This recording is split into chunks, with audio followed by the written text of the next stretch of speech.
এবার মঞ্চে আসবে লিজা। ও গাইবে এ সময়ের অত্যন্ত জনপ্রিয় একটি গান, পৃথিবীর যত সুখ যত ভালোবাসা।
ন্যান্সি, আপনি এ সময়ের অত্যন্ত জনপ্রিয় এবং মেধাবী সঙ্গীত পরিচালক হাবিবের সাথে অনেক কাজ করেছেন এরই মধ্যে, এবং আপনাদের গাওয়া এই গানটি অ্যালবাম প্রকাশিত হবার পর এতটা জনপ্রিয়তা পেয়েছে, একদম মানুষের মুখে মুখে পৌঁছে গেছে।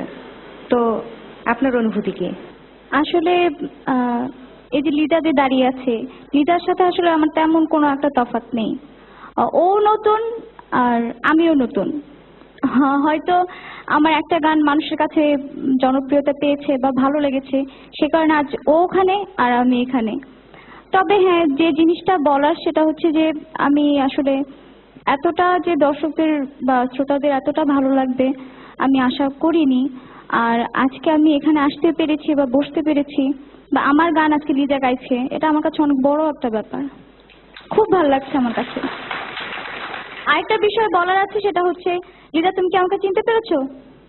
হ্যাঁ, ও আমার এলাকার মেয়ে। আর যেটা মজার ব্যাপার হচ্ছে আমি নিজেই ওকে হাফ প্যান্ট পরা অবস্থায় দেখছি। ঠিক আছে, ফ্রক পরে হাফ প্যান্ট পরে ঝুটি করে একটা মেয়ে গান গাচ্ছে, ও ছোটবেলা থেকেই ভালো গান গাইতো। তো সে আজকে দিব্যি আমার সামনে দাঁড়িয়ে এভাবে গান গাচ্ছে, আমার কাছে একটু অবাকই লাগছে যে ও বড় হয়ে গেছে। এবার আমাদের শ্রদ্ধেয় বিচারক পার্থদা। লিজার ব্যাপারে যেটা আমার সবসময় মনে হয়, শিল্পী তো আসলে তৈরি হয় না, শিল্পী জন্মায়। ওর সেই স্পন্টেনিয়াস ব্যাপারটা, ও গানটা কি করে যেন গায়, ওর একটা গায়কই আছে, একটা অদ্ভুত ফ্যান্টাস্টিক সিঙ্গিং। বুলবুল স্যার, কেমন লাগলো লিজার গান? লিজার তো আম্মা জান আছেন নাকি? আছেন না? আপনাকে কোলে পিঠে করে মানুষ করেননি তিনি? আব্বাজান করেননি? তার একটা ছেলের জন্য সমস্ত পৃথিবীর ভালোবাসা ওইদিকে, আর আব্বা আম্মার জন্য কিছুই নাই, এটা কেমন কথা মা? অপূর্ব আপনার কণ্ঠ, ছোট্ট মানুষ, আপনার যে চেষ্টা প্রচেষ্টা আর আপনার যে পারদর্শিতা, এটা আমাকে বিমুগ্ধ করে। অদ্ভুত গান আপনি। ফাহমিদাপা। লিজা, তুমি আজকে অনেক সুন্দর গেয়েছো। আমি একটা কথা বলতে চাই, মানে এতগুলো পর্ব পেরিয়ে যে তুমি খুব কোপ আপ করতে পারো, মানে একটা জিনিসকে ধারণ করে সেটাকে বোঝার বা বুঝে নেয়ার চেষ্টাটা তোমার ভিতরে খুব ভালো। এটা কিন্তু শিল্পীর খুব ভালো একটা গুণ। ন্যান্সিকে আমি চিনি না আগে থেকে, ওর গান বোধহয় আমি 2-1 বার শুনেছি, তো আজকে ওকেও দেখি স্টেজে একটু।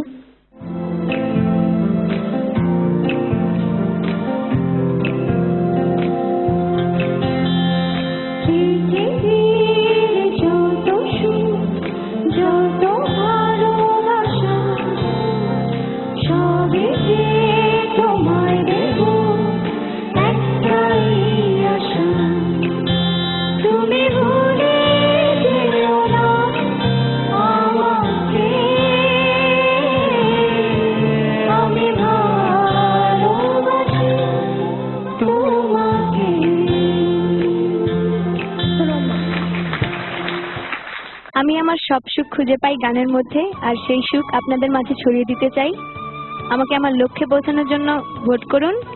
SMS করার জন্য টাইপ করুন LIZA এবং পাঠিয়ে দিন 1234 এই নাম্বারে সর্বোচ্চ 10টি, এবং ডায়ালের মাধ্যমে আমাকে ভোট করতে পারেন 123405 এই নাম্বারে সর্বোচ্চ 10টি, মোট 20টি। এরই সাথে শেষ হলো প্রতিশ্রুতিশীল বর্তমান রাউন্ডে 7 জন প্রতিযোগীর গান। প্রতিযোগীদের ভোট করতে কিন্তু ভুলবেন না, কারণ তা না হলে আপনার পছন্দের প্রতিযোগী বিদায় নিতে পারে এই মঞ্চ থেকে। আপনাদের জানিয়ে রাখছি যে আপনাদের পাঠানো ভোট এবং বিচারকদের নম্বরের ভিত্তিতে এবার এই প্রতিযোগিতা থেকে বিদায় নেবে 3 জন প্রতিযোগী। তাই এখনই আপনাদের ভোটিং করা শুরু করে দিন। আমাদের সোনালী অতীত রাউন্ড এবং আজকের এই প্রতিশ্রুতিশীল বর্তমান রাউন্ড, এই 2 রাউন্ডের আমাদের পোশাক পরিকল্পনা করার জন্য ফারজানা শাকিলকে জানাচ্ছি অসংখ্য ধন্যবাদ। আরো একটি কথা, তা হচ্ছে গত সপ্তাহের সোনালী অতীত রাউন্ড এবং আজকের প্রতিশ্রুতিশীল বর্তমান রাউন্ডে আপনাদের পাঠানো সর্বমোট SMS এবং আমাদের সম্মানিত বিচারকের নম্বরের ভিত্তিতে আগামী রবিবার প্রকাশ করব প্রতিযোগীদের ফলাফল। ততক্ষণ পর্যন্ত আপনারা ভালো থাকুন, সুস্থ থাকুন, দেখতে থাকুন ক্লোজ আপ ওয়ান তোমাকেই খুঁজছে বাংলাদেশ 2008। শুভরাত্রি।